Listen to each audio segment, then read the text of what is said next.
to another episode of Professional Spotlight. I'm Pallavi Sharma, Director of PR and Social Media at Girls in Tech Minneapolis, and our guest for today is Barbara Kosloski. Barbara comes with a significant amount of project management and management experience as well as technical experience.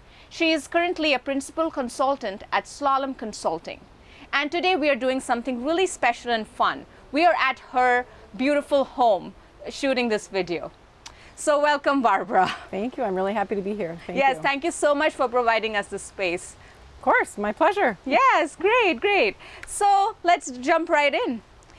Tell us a little about who Barbara is, apart from what we've already talked about. Sure. Well, personally, I'm a mother and a wife. So I have two boys who are 13 and 5, and then I have two stepdaughters who are 25 and 23. So we have a busy house, yes. Quite often, so it gets very busy here.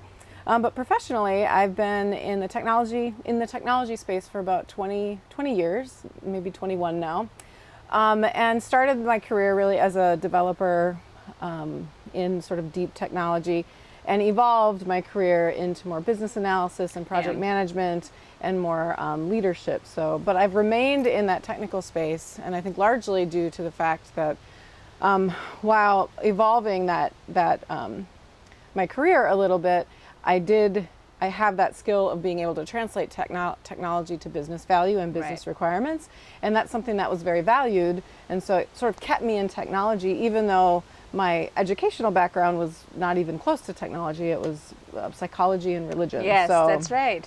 Yeah, so I landed in technology somewhat accidentally. I'd love to say I had a master plan, but I did not have a master plan. Right. My skill set aligned really nicely with technology and sort of kept moving. So since we're talking about your background, undergrad in psychology and world religion, how were you able to get into the technology field coming from that? I mean, was there a lot of learning on the job? Because your first job was at Accenture. Yes. As a programmer analyst, right? Yep. Yeah, and then it was Anderson Consulting, so I'm dating myself yes, a that's little right. bit. But no, they were recruiting at my school, and really my plan was to go and get my PhD and be a psychologist. Yeah, right. But they were interviewing at my school, and I used it as a great opportunity to, build up some interviewing skills, and they kept calling me back. And what I realized is they really were looking for smart people who could learn, right? And at the end of the day, they said, no, we will teach you everything you need to know to be successful at this job. We'll teach you about technology. We just need people who can learn and problem solve. And so, and that I could do. I was good at that, good at learning, good at problem solving.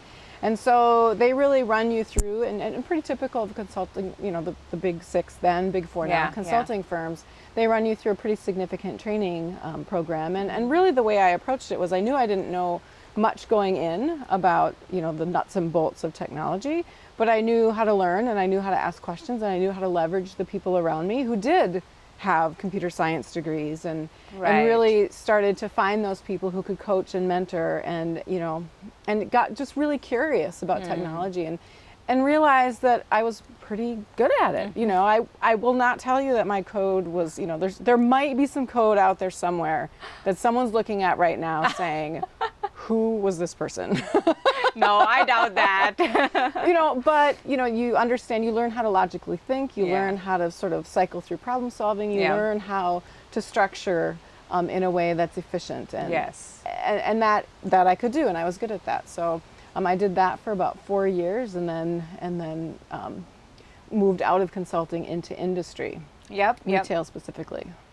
So you have I would say you have a lot of technical background. You come from a technical background. You did development for quite some time, and then So tell us a little about how that technical experience played a role in what you're doing now with project management and being a principal consultant here at Slalom. Great question. Yes. What I would say is, from a project management standpoint, there's a lot of younger professionals that I coach and mentor in my career that say, I want to be a project manager, and really the coaching that I give to them is find a technical opportunity, find something technical, learn some of those basic foundational technology and coding skills, because those skills, I can't imagine a better first job than getting into that technology space, because it makes me a better project manager because for a number of reasons.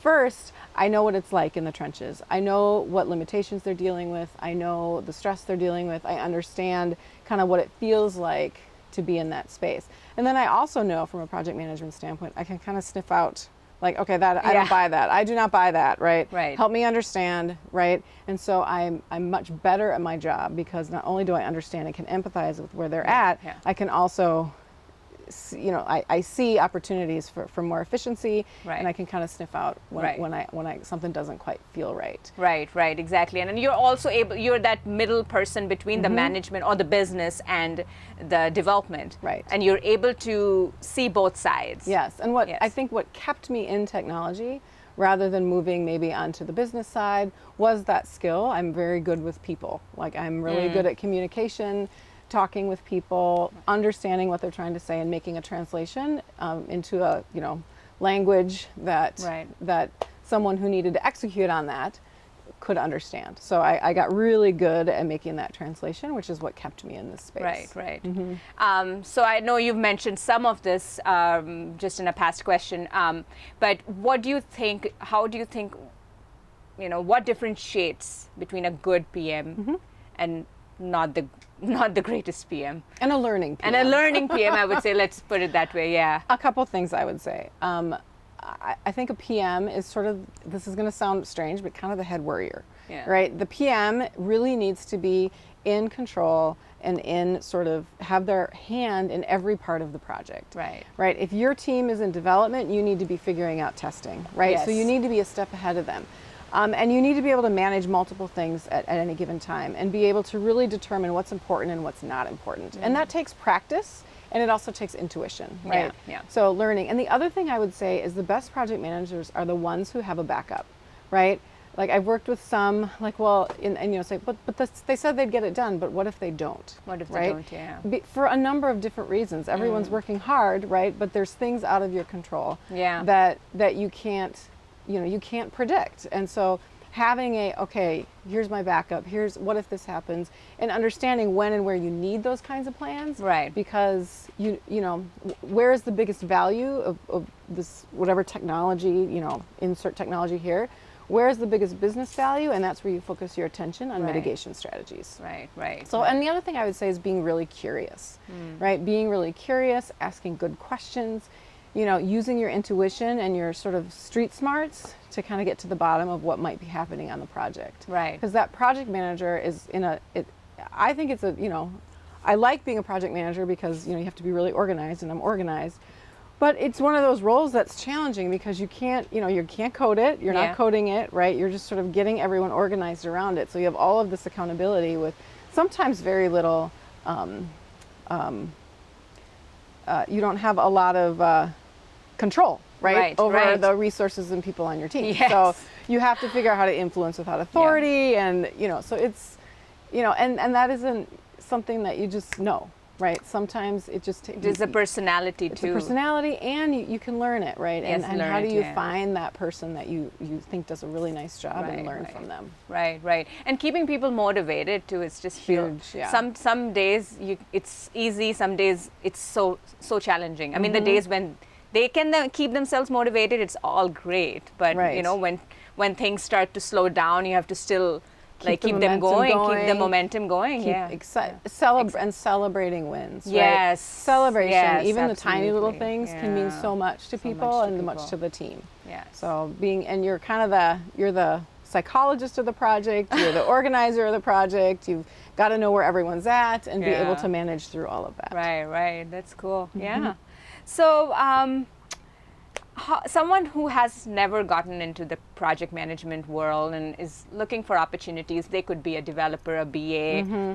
How can what's the first step they can do, or what is the first step they can take to get into becoming a project manager? Yeah, I would say find a good one, right, that you respect, right, that a project that person has been on, where the project manager was exceptionally good, and sit down and talk to them.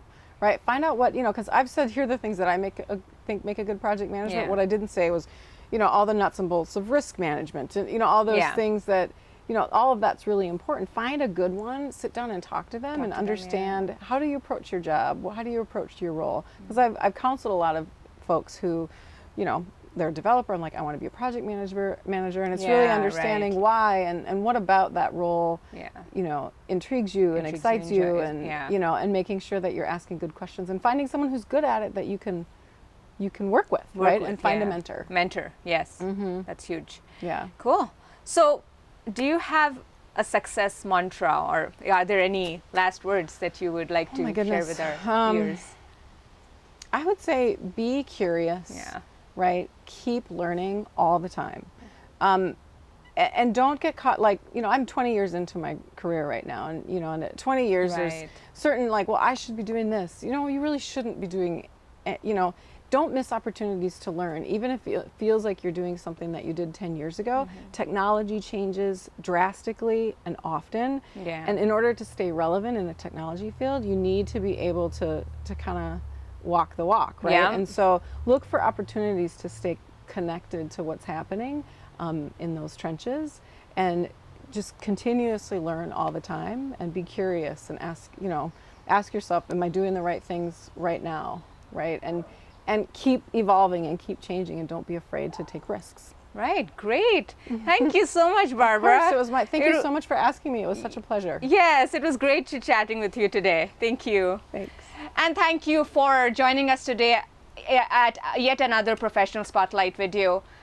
Please don't forget to visit our website at www.gitmsp.org, and please don't forget to sign up for our e-newsletter. Big thanks to our awesome videographer, Jennifer, who's helped us shoot this video today. See you next time. Take care. Bye-bye.